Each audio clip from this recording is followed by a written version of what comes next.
Hi, this is Bear, and today is going to be a video on the Epic Destiny system, which is sort of like the enhancement system, but it's for characters who are level 20 and higher. It is very, very similar to the enhancement system, but there are some specific differences between the systems. They are mostly simpler than enhancements, but still very similar. In total, you're going to get, depending on your kind of input factors like your past lives and your tomes and your content that you own and things like that, you'll get at a minimum by the level cap 68 points, and at a maximum currently is 83 points. Um, let's talk about first just how we get those points. Just like action points, you're going to get them as you level. So if you look down here, obviously this character is currently at maximum XP, so I already have all of the points that I'm going to get. However, down over here, just like there were in the heroic levels, there's these little bubbles over here. They're all empty because I'm at the level cap, so they can't be filled in for this level. But each of the first four is going to give +1 destiny point. Destiny points are sort of the equivalent of the action points. They work pretty much exactly the same way. They are spent 1-to-1 on the cost inside of the trees. Additionally, there's other ways to get them, just like there are with action points. You get your tomes and things like that, but there's also a separate system called fate points.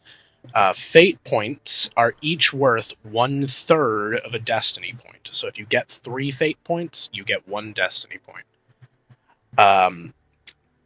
You get 39 fate points just for unlocking all of the epic destinies.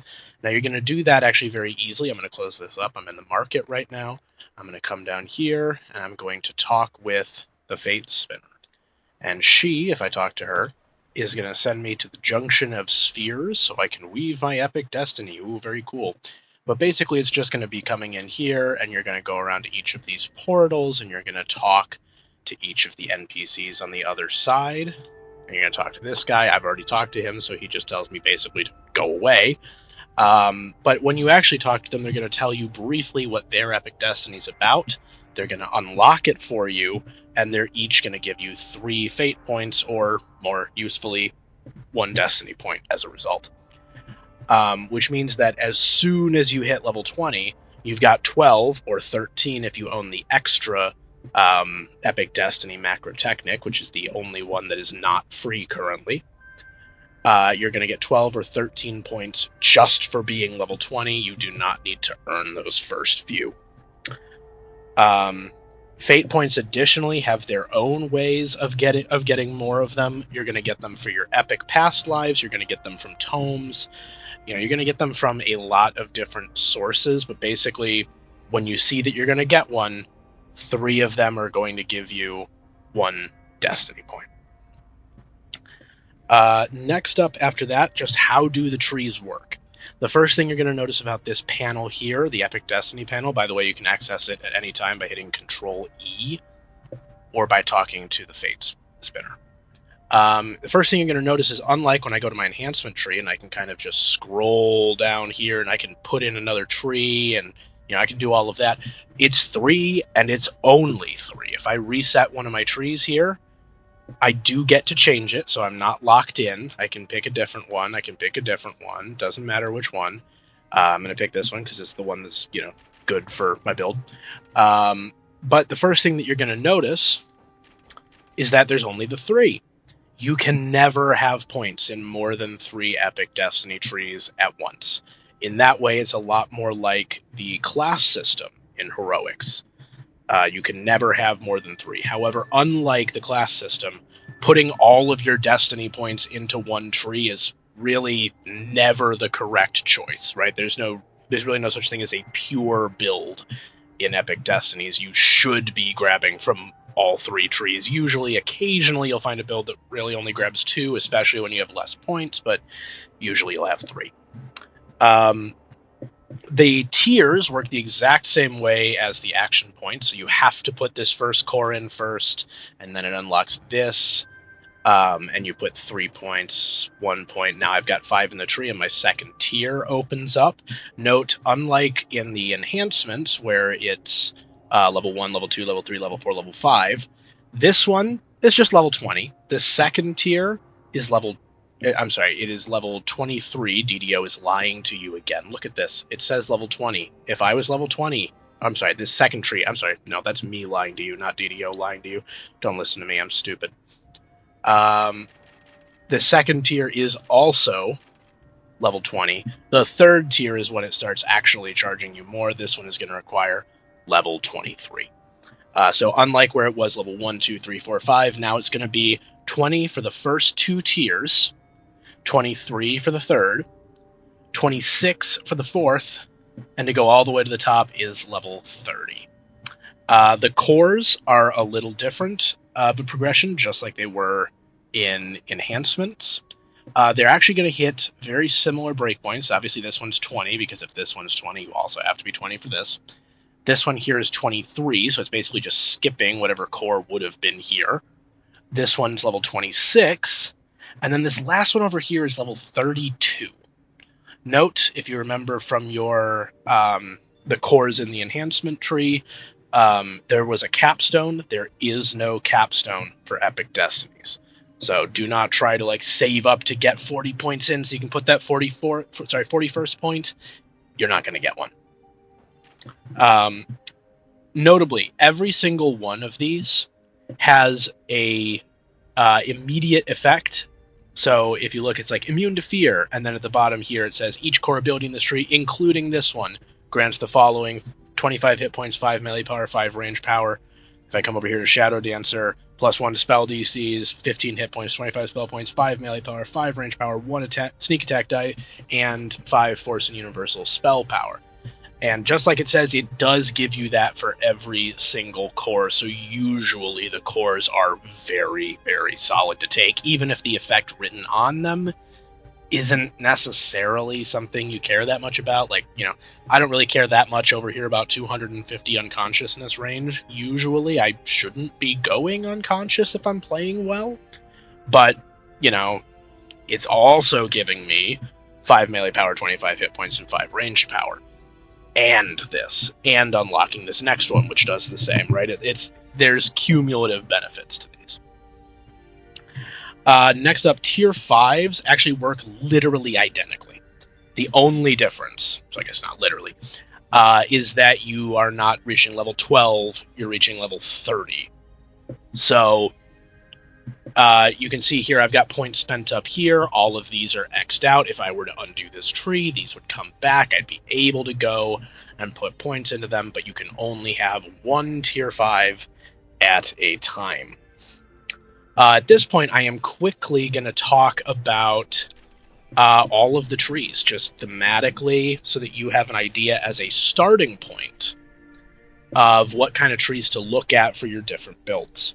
The first thing to keep in mind is that pretty much every tree has kind of an identity that it's built off of. It's not always just one class, but you can kind of tie it to a 1 or 2 or sometimes 3 different heroic classes.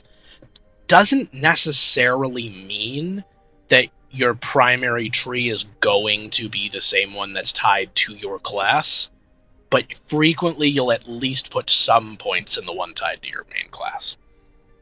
The first one that we're going to go over, I'm just going to go in alphabetical order, which is not how this is sorted, which is annoying for me. The first one alphabetically is Divine Crusader. This one is kind of built out from the Paladin and War Priest ideas in Heroics. It's really good at smiting. It's good at creating hallowed ground to fight on. That's good for you. It's good for your allies. It heals people, damages enemies, stuns them. A lot of it is based on your Sunder DCs. So if you're really looking to build into this one, you're really going to want to do high Sunder DCs for the bigger effects. Next up is Draconic Incarnation. This one is strongly built out of the Sorcerer identity, but is also kind of the primary one for most Warlocks and Alchemists. It's very, very, from the name, dragon-themed. with Dragon Breath, elemental damage tied to the color of your dragon, gives you imbue dice, and if you want to go into the like true nuke spells of Ruin and Greater Ruin, this is the tree to do that in. Next up is Exalted Angel. Exalted Angel, again, kind of obviously is built out of the Cleric and Favored Soul identities. Divine Spell nuking, powerful healing. You get this one down here, which just gives you leaps with angel wings, which is just really nice, even just for leveling. Even if you're not going to really play with it, I sometimes just throw 11 points in here at level 26, so I get these, basically the Favored Soul wings, if you're familiar with them. The extra benefit about these is they don't cost spell points, so it's even better than Favored Soul Wings. Next up is Fate Singer. Fate Singer is a fun one because it's obviously this is subject to change. This is meant to be a timeless video, but this is one of the really interesting Epic Destinies that just kind of works for everyone. It's not always the best thing you can be doing, but it's rarely a bad idea to play Fate Singer if you don't know what else to do, right? It's got a lot of good utility. It's got solid damage. It's just very well balanced. It's built out of the Bard thematics. Does a lot of musical kinds of damage. So if I go into the Epic Strike, which is something we're going to talk about in a minute, but the Epic Strike here, which is kind of your just iconic ability, has a melee, ranged, and spell attack. So you can build this Epic Destiny for any combat plan, basically. It also has one of the best buffs in the game, Turn the Tide. 20 seconds of full base attack bonus. That's not usually anything. 10% weapon damage is huge. 10% uncapped dodge, huge. 100 universal spell power, huge. 25% spell cost reduction, can be very useful.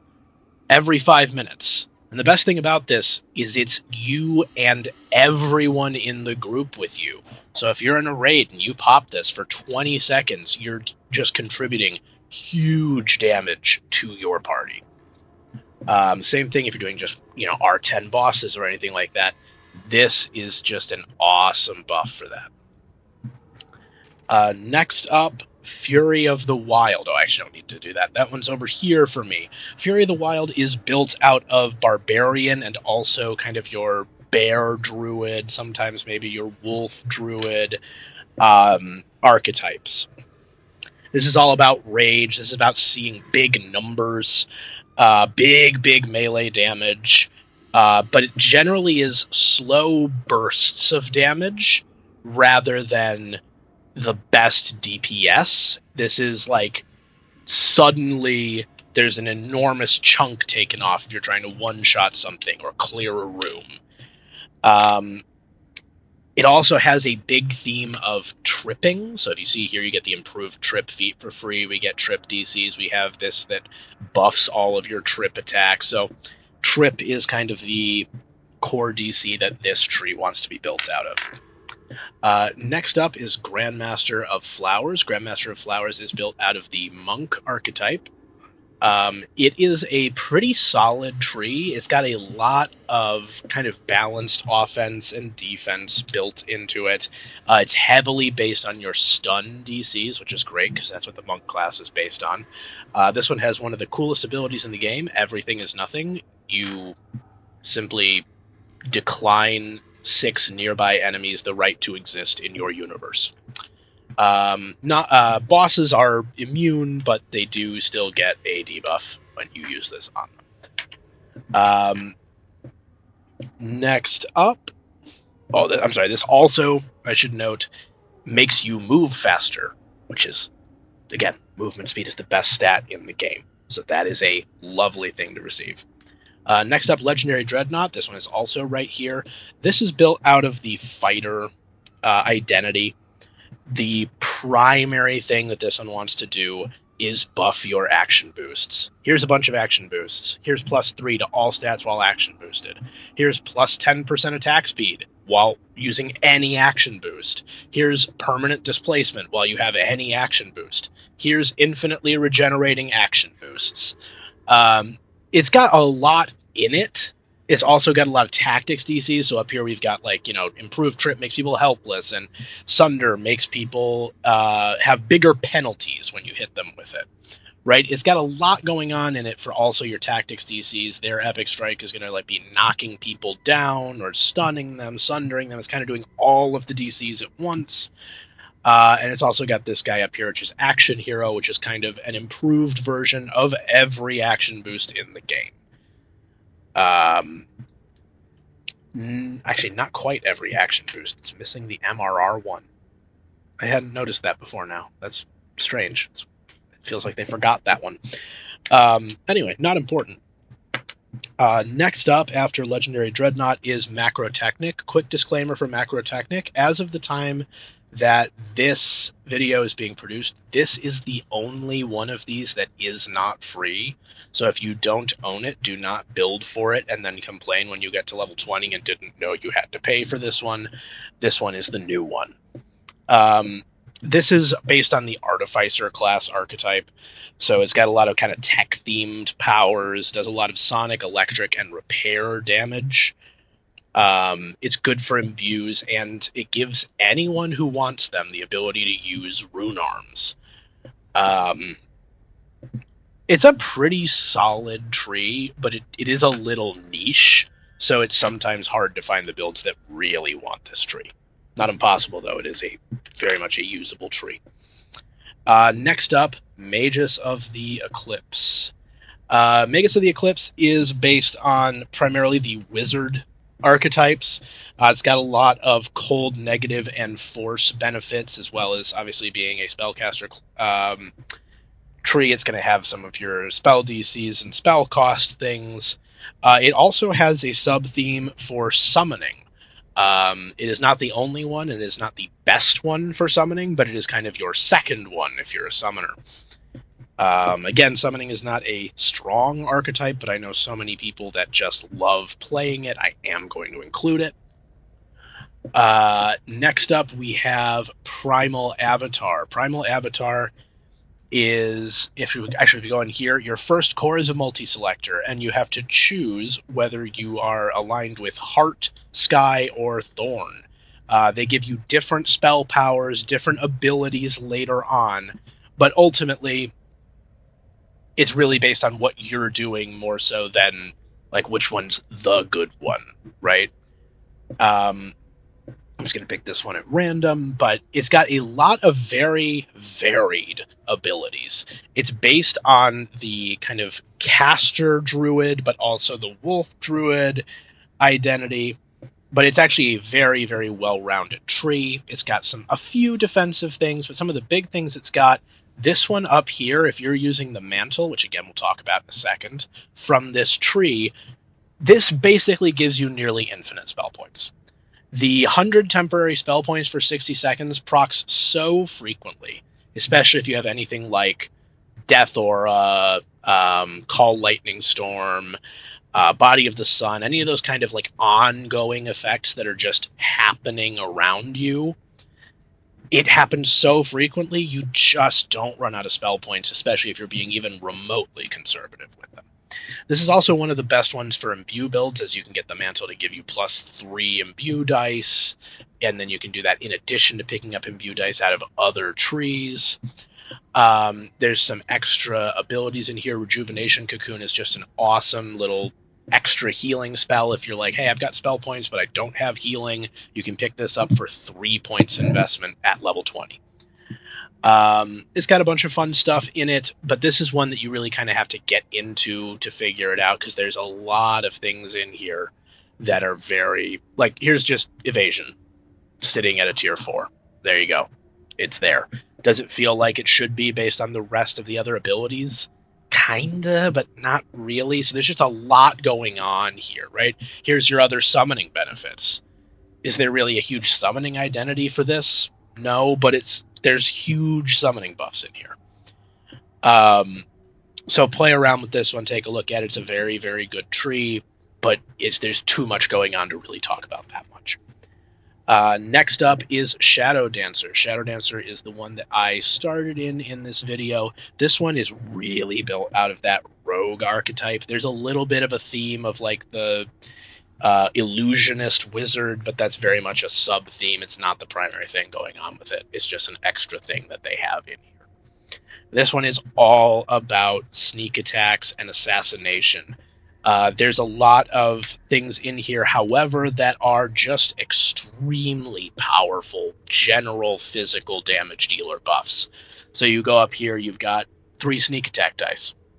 That's awesome, right? That's great. Up here, Shadowcaster, we have 5% double strike immunity to energy drain for 2 points. That's awesome. This over here for casters, minus 10% spell cooldowns and immunity to energy drain. That's an amazing ability. And you don't have to hyper specialize. They're not tier 5s. Most of the really awesome stuff in this tree is tier 3 and tier 2. In here, actually, you have permanent Night Shield. So say goodbye to magic missiles literally forever. And on top of that, 30% threat reduction. And of course, we've got everybody's favorite Grim Precision. Plus 3 spell penetration. Oh, that's nice. 15% fort bypass. That is a huge number for 3 points. Additionally, down here, your second core just gives you Dimension Door. Everybody loves having Dimension Door. Dimension Door is just incredible as a spell.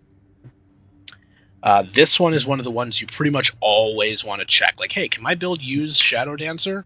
It's probably going to be my third tree if I can. Next up, Sharadi Champion. Sharadi Champion is built on the Ranger identity, primarily the Arcane Archer and the Deepwood Stalker portions of the Ranger identity. This one is all about shooting and throwing weapons. It's very Fae themed, and as a result, it's got a lot of like 7% chance to happen, right? So if I come in here, oh, they changed it. Oh, no, they didn't change it. 15% with ranged attacks, 7% with offensive spells to deal 1d77 sonic damage. And there's a whole bunch of these different effects that are like that. There's a real fun one. It's right here. Nerve Venom. Your ranged attacks and offensive spells have a 7% chance to paralyze living creatures for 6 seconds.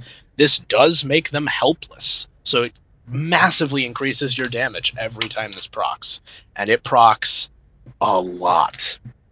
It's got a lot of very fun abilities in it, like the ability to pin someone to the ground and later make them dance.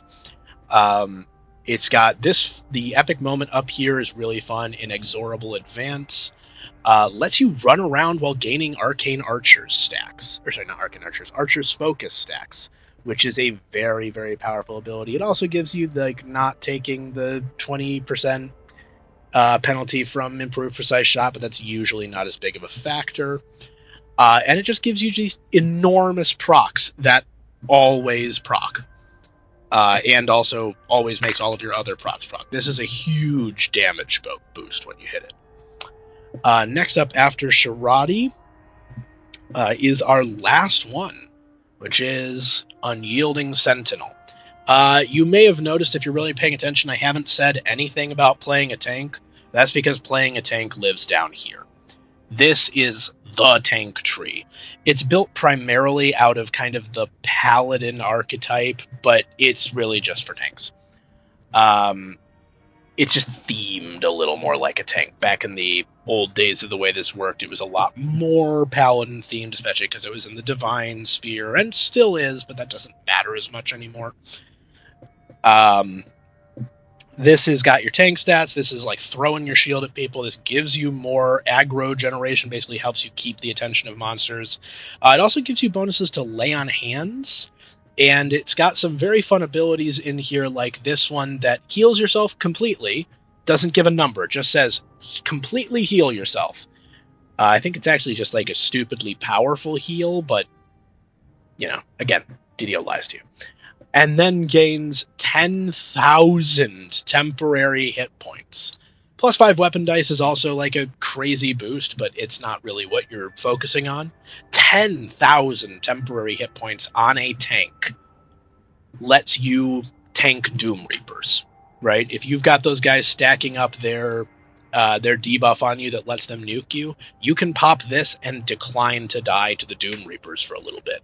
This gives you a chance to recover from otherwise unrecoverable situations, and therefore it is awesome. That is the end of kind of the identities. I'm going to go back really quick on one last topic. Mantles and epic strikes. Mantles are mutually exclusive. So if I come over here, this is the mantle I'm running. It's the Dread Mantle.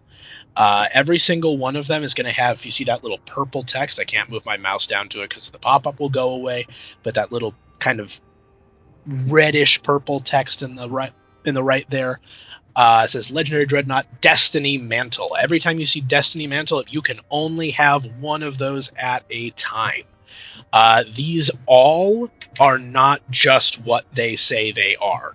This is not DDO lying to you, as much as it would be fun for me to tell you that. What this is the tree as you go up it will add more bonuses. So right now, if I just have this first rank, all it's doing is applying these terror stacks. That's not bad, but it's not anything special. But if I come up here, okay, now it's +1 weapon that just gets added into that. If I come up here, it's +15% helpless damage. That's just getting added into that. But all of those things are only while I'm in this mantle. If I were to come over here, put points in this Mantle of Fury, and I turn this on, none of these effects are active anymore. Epic Strikes are very similar, but they have a few differences. So my Epic Strike over here is Quick Cutter, and it's a 6-second cooldown. If I were to put points over here into Dire Charge, which is the Legendary Dreadnought Epic Strike, which has a cooldown of 12 seconds, if I were to hit Quick Cutter, it would put Dire Charge on a 6-second cooldown. What that means is basically all of these share a cooldown. If you use one, it puts that one's cooldown on all of the Epic Strikes. Does that mean you should literally never take more than one Epic Strike? No. There are situations where you will do that. But it's not the expectation. It's something that you can do if you have a good reason to do it. It's not something you should expect to do. Now, just like the Mantle, the Epic Strikes have upgrades. I'm not going to do the upgrades based on Quick Cutter because they're a little harder to see. I'm going to do them based on Dire Charge. I'm going to take Dire Charge here, and if I were to use it on someone, my mouse is being a little finicky. Come on, there we go. It's a melee attack where I charge forward. It uses that same kind of charge animation that a lot of the other charges use, and does this big AoE area, and everyone in the area has to make a save or be sundered. Well, that's okay, but why do we care, right? It's not that big of a deal. Well, if we come up here, now we add into that, they also need to make a fortitude save or be tripped. Okay, that's better. That's better. It's like now we're stopping them from doing damage, but it's not really helping me kill them. Then we come up here, and now it's also they have to make a save or be stunned, which takes them out of the fight and makes me do more damage to them, makes them helpless, gives me that bonus percentage. So what that means is that if I get all three of those abilities, their fortification and AC goes down, they get knocked on the ground, and I club them over the head so hard that I can hit them for free for a lot of damage.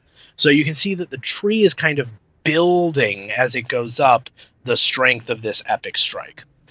That is a big part of the reason why you generally don't want to have more than one Epic Strike, because you're putting in generally a pretty big investment to get each one to the point where it's optimally powerful. And if you've got the second one over here that you didn't fully invest into, well, it's probably not worth doing over the primary one.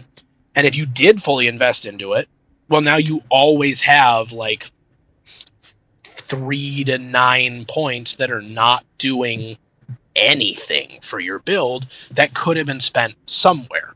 It gives you a little bit of flexibility about what you want when, but you're always mathematically suboptimal for every situation. With that being said, this is the end of the video on the Epic Destinies system for DDO. Please let me know if you have any feedback for me or any requests as to what to cover next. Thank you, and have a good day.